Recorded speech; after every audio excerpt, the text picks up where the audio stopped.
I feel like other than Israel, the border is really where you see Joe Biden continuing the policies of Donald Trump. Um, but maybe you can be more explicit about that. Like, how has like when we say that, I'm not just saying that because like I'm a radical, I'm a lefty, and I don't support Joe Biden in a lot of ways. I say that because it's true. So, what are those ways that Biden has not reversed course around what Donald Trump laid out? Yeah, I mean, the thing I say all the time is if candidate Biden was President Biden, things would look really different. Like on the campaign trail, Biden vowed to end for profit immigrant detention. He literally said, no business should profit from the suffering of desperate people fleeing violence. But as of July 2023, which is where we have the most recent numbers, about 90% of immigrants held daily in ICE are still held in private facilities. So absolutely nothing has changed. Similarly, in 2020, he vowed there would not be another foot of wall constructed under his leadership. Right. That is not the case. He has pressed forward with plans to expand border wall construction and even waived environmental protection laws for endangered wildlife. So, fuck off animals, I guess. Right. um, Yeah. but I think more recently, like the hard right border bill really illustrates the like total loser mentality of the Biden administration.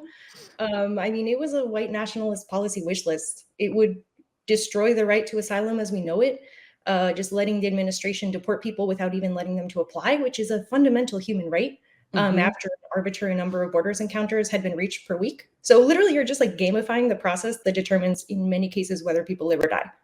Um, it will I mean, and speaking of gamifying, he also has rolled out like the CBP app on his watch, where you have to sort of refresh to see when you can cross and apply. But let's break down that border bill, because I think this is the thing that I think has rightly gotten a lot of immigrant rights advocates and folks who want people to, not die on the US Mexico border really incensed, to say nothing of the 11 million undocumented folks living in this country currently.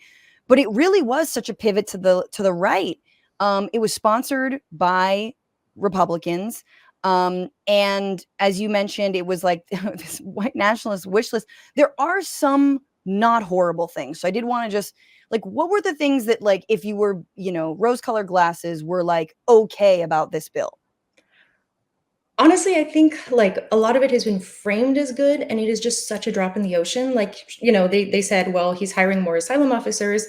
That's just hiring people to deny applications faster unless things fundamentally change. Mm, There's some money to help the people who have arrived settle, but that is really a fraction of what's needed and not worth it at the expense of everything else. I mean, just looking at really what's tangibly going on, like ICE would get an additional $8 billion in emergency funding, which is almost the agency's entire annual budget. They get $9 billion a year, so that's pretty staggering. And Jesus just as a point of Christ. comparison, the NLRB's budget is around $299 million. So that should really tell you about their priorities. Oh my God. Horrifying. Mhm, mhm. Yeah, And so that's ridiculous. Yeah, and I mean, right, like I do know, I mean, I know immigration courts are backlogged. Yes, asylum officers are overwhelmed. That is not disputed, but you're right that it's like, how would this change asylum generally? I know part of the bill that was floated also was raising the bar for asylum, and something called, which I thought was wild, something called a fear assessment, where officers would see like, how afraid is this person really for their life, and do I believe them? So you're making the case that, yeah, there might be more officers, but it is to just expedite their deportation. I would make that case. Yeah. I mean, I think one thing that's really missing from a lot of this conversation is just how punishing our asylum system already is. Like it is broken. It is divorced from political reality. It is unscientific. Asylum seekers are expected to provide extensive documentation that supports their case, and it's just like an unreasonable bar. Like Yeah. if you think about the worst, most traumatic thing that's ever happened to you, think about what evidence do you have to support it? Do you have newspaper clippings attesting to your experience? Probably not. Do you have hospital records? Maybe you can prove something bad happened to you, but do they spell out who did it? Right. If you had to leave your home at a moment's notice in a life or death situation, would you think to bring these records with you? I wouldn't. It's not the sort of thing, we keep at hand. Would you stand up to intense and hostile questioning about your traumatic experience? Maybe not even in your first language, where minor deviations are seen as proof that you're probably lying. Like, Mm. if you can handle all this, you're built different, because it just goes against everything that experts know about trauma and how it impacts recall. But like, this Yeah. is what we expect of asylum seekers. It's just broken. Yeah.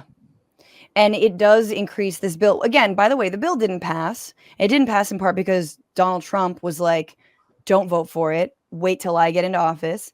Um, and don't give Biden the so-called win. So almost like, bullet dodge for now. I Yeah. can't imagine if this idiot is reelected. And I say idiot, obviously Trump is the idiot, but like if Biden is reelected, there's no if he signs something like this and he's reelected, like I mean, he's even weaker than I thought. Yeah. But some of that bad stuff also, like the things that are, just like raising that bar, is that a border emergency authority. What is the border emergency authority that's being floated right now as part of this new push? Yeah, basically nothing good. I mean, yeah, it would essentially allot a ton more funding for border enforcement, and would also, yeah, just give agents the right to just straight up turn people away once a certain number of arbitrary migrant encounters are reached. Which, again, thinking about asylum, like we just had a roundtable panel discussion at In These Times with some of the most brilliant, thinkers and activists on the issue I've met. And one of the things that came up from Professor Heba Goayed is that, like, fundamentally, like, immigrants aren't stupid, right? Like, they're undergoing this harrowing, dangerous journey where, at the end of the day, you're going to get here and be treated like shit, like Mm-hmm. facing sexual violence. A lot of people they may know who have gone on the journey either just disappear, die in the desert. Like, what would really get someone to undergo this journey? Like, only if things at home are just so, so much worse than that, right? Yeah. So I think, like, what this administration and so many administrations before have failed to confront is just like, you can make the journey worse and it's not going to stop people. Like, what if you're not confronting the conditions at the heart of the issue, then you've just got more blood on your hands. That's sort of where I've been at on this entire thing is our border policy is effectively trying to rival like the very cartels and gangs that so many immigrants and migrants and asylum seekers are trying to escape. And so our strategy is, we're going to be worse than them. We will be worse. Yeah. And that way you won't go. And it's like, oh, cool. It's deterrence. It's still deterrence. All of this is all deterrence. Deterrence means death and profiteering, as you talk about, from private detention centers. I guess I guess my question to you is, does this, and from the people you spoke to for your roundtable for In These Times, which we should link to, like, is this going to politically work? Like, who is this for?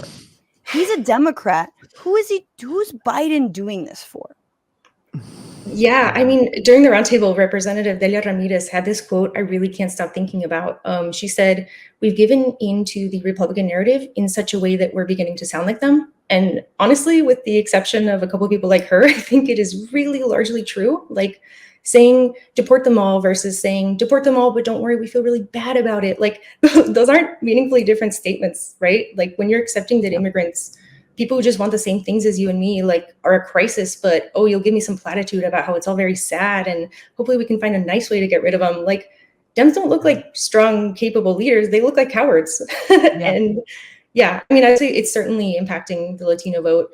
Prior to his support for the genocide in Gaza and this pathetic border deal stunt, I was fairly prepared to hold my nose and just quietly vote for Biden. I saw it as not voting for Biden, but voting for Jennifer Abruzzo, for labor law that at least gives workers a fair shot at organizing.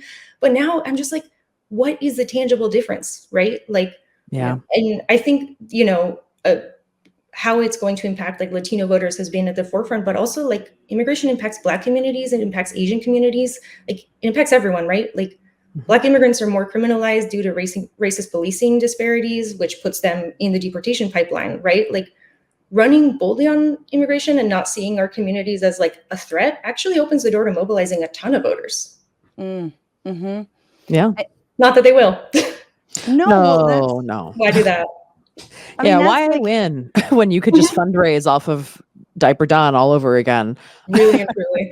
Yeah. Exactly. The other side is just a steaming pile of shit, and you're like, well, yeah. And I do think this is depressing voter turnout. I mean, in the ways, again, like one of the ways that he continued the border policies of Trump also was Title 42, trying to deny entry based on COVID-19, and deny asylum, which was ridiculous. And he went to court over it. And thankfully the courts were actually even and were like, no, it was illegal when Trump did it. And it's illegal when you're doing it as well. But yeah, I mean, this is I think the broader takeaway is the right has, and the Republicans have a vision for the border. It is bringing drugs, it's bringing crime. There's all this fentanyl, even though it's not. There's not, and fentanyl's made in the United States. Like that, they're all rapists, they're all this and that, and we're going to make up rape stories. It never really happened, and sell that and repackage that and reheat that. And Democrats, their answer is, okay, kind of that, yes. Like, you're not wrong. Can you call them immigrants, please? Yeah. You just call them say illegals. Please call them immigrants. Thank you. Yeah. We'll say undocumented people, but we will have literally no plan to actually make those undocumented people, legal citizens. Because then the right would be right about us doing the great replacement theory and trying to get these folks to vote, even though they're totally not, and they're not eligible to vote. Like, it's just, I guess what I'm saying is there is no democratic narrative, dare I say even progressive narrative, just alternative narrative to what is happening on the border to humanize migrants and asylum seekers, but also to say, we're making this worse by a million different ways. In fact, I actually, like, not to give him a little bit, but it's usually people who've lived on the border, people in Texas, you think of like Joaquin Castro and Julian Castro, you think of Beto O'Rourke. Those are the Democrats who actually have the best lines on the border because they've lived there. Because and I always say this, but look at the way Texas went when Beto was running against Ted Cruz. The border counties all went blue, all of them. Yeah. Because they fucking know. They know. People actually who are closest to the border know this is not a threat. We need to demilitarize this area. But anyway, Natasha, weigh in on I guess that narrative. I know you talked to Delia Ramirez, and they're starting to be more of a narrative or a new, progressive, especially Latino push. But they're so bereft of anything that could be a counter to the Republican bullshit. Yeah. I mean, sometimes when I'm feeling really cynical, I like to play a game called Did a Democrat or Republican Say This on Immigration? And honestly, half the time you can't even tell. Okay, Trump declared that immigrants are poisoning the blood of the country. Abbott said, he wishes he could shoot asylum seekers. But even just as recently as the past 5 months, you have the mayor of Edison, New Jersey saying immigrants aren't welcome and they're illegal and they belong on the other side of the border. You have Eric Adams saying that the influx of asylum seekers would destroy New York City, like they're a horde of zombies in a disaster movie or something. Right. The home of the Statue of Liberty. Literally, it really felt like some horror movie or something. And there have been some notable exceptions, like I said, with Representative Ramirez, who's been a really fearless champion. But it's really not a good look that Democrats can't get on the same page. As voters, we're hearing this narrative that Trump presents this existential threat to America, but also Biden really hopes he'll help us out on this border bill. That's not inspiring. That's not an inspiring message. Or the fever dream that was the State of the Union, where Biden was 4 different candidates at once, pretending to give a shit about renters and working people and billionaires not paying in taxes, but also illegals. And I don't know, the whole time. And and Israel having the right to defend itself over and over again. And you're so right. He was 4 different people. That is exactly the way to put it. And I'm tired of and you're right. You really have to, when you think about November, say, all right, I'm doing this for the NLRB. Yeah, I'm doing this for, I'm doing this to pivot away from fascism, truly. But this is so critical to, I think, what makes the United States not look like Israel, straight up. What makes the United States not build massive walls, build, prisons, open air prisons, because it's, if we continue down this road, it is only a matter of time before you have who needs a detention camp with a detention center with a bed? Let's just do an open air prison. Oh, people are going to start building. They could build communities on the border. You know what I mean? And then it goes on and on and on. Like, that is as dystopian as as of a road that we're headed down. And I'm just like, we got to fucking turn this ship like 180 around. So how do we do that? Like, what is the actual solution? You wrote this book, Abolish ICE. That's a first step. that is a first step. I'll say, like, one thing that is so infuriating about this is that, like, Biden's immigration policy is cruel and it's callous, but also, like, it's also just bad strategy. Like, if you want a Dem in the White House, like, this is not the way to get there. It's like the Biden administration has made up this voter in their heads that just, like, straight up doesn't exist. Like, who is this voter that's all about Biden but just wishes he was more callous on immigration? Like, you're just making up a guy there. Yes. I do think, like, you can't talk about, border politics without talking about a history of imperialism. Like, without that, you're not addressing the heart of things at all. There is a completely just heinous history. Like, I say this not to be like a wonk or even make a moral appeal, but you just can't understand, like, the history of immigration and the current day landscape without this context. Like, it'd be hard to find a region that has not been ravaged by US military intervention or economic policy. Like, in Guatemala, we backed a coup against the democratically elected leader, and the aftermath saw 200,000 people killed or forcibly disappeared.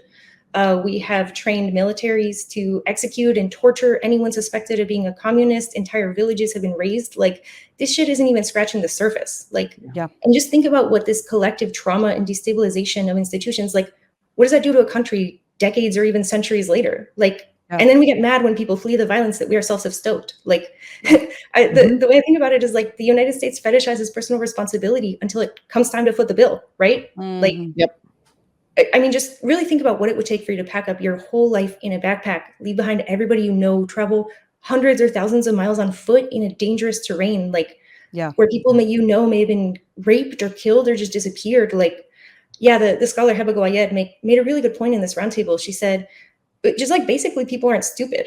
They know they're going to come here. They know they're going to get treated like shit with total contempt. Why would they do that unless every option is worse?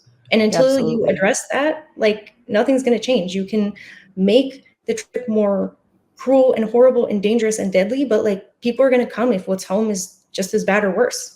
Yeah. I mean, and that's sort of, you've touched on, it's about US foreign policy as well. I mean, like, look at Haiti right now. I thought the Clintons fixed Haiti, right? Didn't we just, give everyone a sweatshop job and it's all hunky dory. We get the export processing zones. This is an old throwback to when, the Clintons were like, hey, free trade over in Haiti, it's nothing but goodness. And then, natural disasters plus authoritarians later, and you have just, like, lawless gangs running through the streets. And meanwhile, we are, not just, it's like, it is true.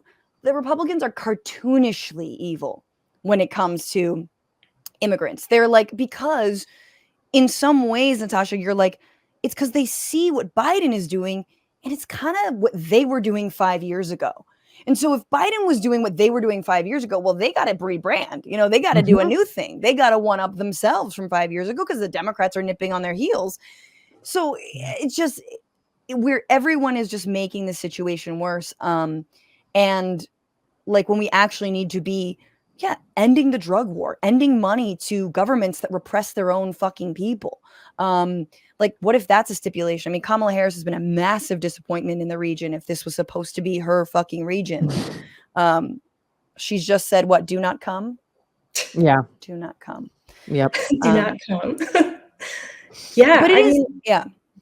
I was just going to say, I am stunned that it's one of these issues that we can just allow to fester. And then because we allow it to fester, and because there is no addressing of the root causes, it opens Democrats up every single election cycle for Republicans to run away with the narrative that somehow we're not doing it enough. When, as you said, $9 billion goes to just ICE or Customs and Border Patrol as a whole.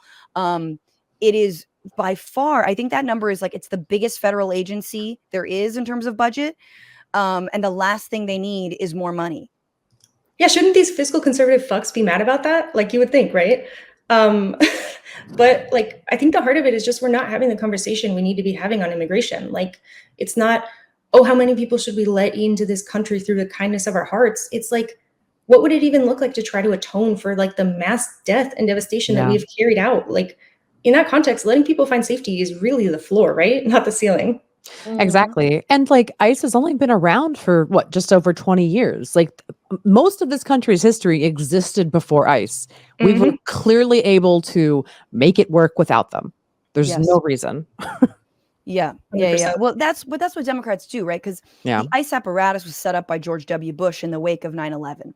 So what Democrats do is they just inherit this fascistic, machinery, and they're like, okay, well, I'm gonna work it, but I'm gonna work it with like gloves on, or like I'm gonna, Obama's big thing was like detain families together, which is still really bad, but at least they're together. And then Trump is like, well, I'm going to detain families completely separated. And yes, that was markedly more heinous, but also, should we be detaining families at all? These are, after all, children in detention.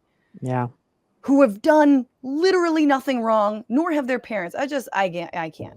It's upsetting. And yeah, I mean, I think the other thing, Natasha, maybe you have ideas. Was there even a thought in this border bill about like what happens with the people who are already here?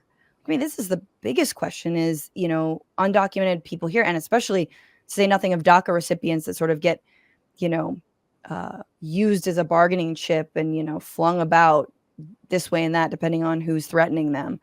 But there hasn't been much coming out of this administration about like a real, pathway to citizenship. Yeah, no, I mean, it's another thing Representative Ramirez flagged was that if we naturalized all undocumented immigrants in the US today, we would fund Social Security for another 30 years. Like, this is this thing where we're like cutting off our nose to spite our face. Like, the solutions are there. They're really not that radical unless you are in a radically right-wing country, which we are. Like, it's really like, you would really think that like even the right would be I don't know, upset that we're spending all these billions of dollars on enforcement when it's not doing jack shit. Like, it's just not until you address the heart of the issue. 100%. And then also, if they think they're always worried about Democrats, capturing, the immigrant vote, it's like, well, number one, they're not, because they can't vote. But also, if you did naturalize people who've been here for some like decades and decades, you could also try to win their vote. Not all migrants are like Democrats. Like, that's not part of the fucking identity. They're people. Yeah. Some of them are quite religious. Some of them might be against abortion. Hey, run on that, since you're losing all your suburban white women because of your policies. I'm just being crass about it, but it's true. All migrants are from the country of blue-haired girls. That's right. The donkey country. Just ridiculous. Natasha, anything else you wanted to add before we thank you for your time? Yeah, just one thing is No More Deaths just released this really damning report on the impact of Title 42 and what it has meant for immigrant deaths in the region. And I think it really paints a picture of both obviously Republican complicity, but really the Democrats too, because you can really see a before and after of like how people are getting pushed deeper and deeper into the desert, into these deadly and awful conditions, and just dying. And really like at the heart of it is like, we don't even know how many. Like, the vast majority, I would assume, of migrant deaths in this region, we're not counting because they are in areas that are just totally inhospitable. So yeah, I would suggest checking that out. Yeah. That's No More Deaths. Yeah. That do incredible work despite the risks and the militias and all the fear mongering that goes on with. And I just want to read from Gary Cooper, member, says, I live on the border in Texas. It's one of the safest areas in the US, very low crime rate. I'm telling you, man, it's like tale as old as time. It's like Texas just passed this SB4 bill that's like, I guess, caught in the, we didn't talk about it, but caught in the courts, potentially, yes, no, effectively gives Texas law enforcement, not just Customs and Border Patrol, cause or any reason to detain anybody for being suspected of being undocumented and in this country not legally. And then Iowa wants to do it. It's like, Iowa? Yeah. Like, where the fuck? You don't have a border with Mexico. Like, what's wrong? Like, what are you doing? And they're like, nah, we just want to detain brown people. Like, that's it. No one it's wants your corn. Nobody wants your corn. And also, who's gonna fucking shuck and like manage your fields if you get rid of undocumented people? It's No, ridiculous. it's So, such short-sighted racist thinking that doesn't take into account whatsoever what is actually making this country work. yep. Because it's not a bunch of assholes sitting around in Congress making racist laws. What's going on, Frantifa? If you haven't already, subscribe to this channel right now. Hit that button. And also, you can become a patron and support the show every single week. Get access to bonus episodes and exclusive merchandise. Patreon.com/Bitchuation Room. Do it.